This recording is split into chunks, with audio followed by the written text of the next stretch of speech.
Hello everybody, today I'm going to show you how to align text. Without further ado, we'll begin.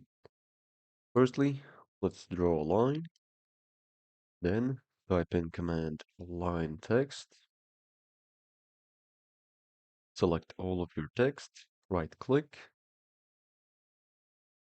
press enter, right click again, select point, then select the 2 points on the line. Delete the line and you got your text aligned. Now to align it with a rotated line, type in orient, select the text, right click, select 2 points on the line. As you can see, it's the same angle. If you want to do more of them, just do orient again, select all of them, right click, select 2 points, and that's it. Hope you enjoyed this tutorial. Make sure to like and subscribe. And if you want to support me, link in the description.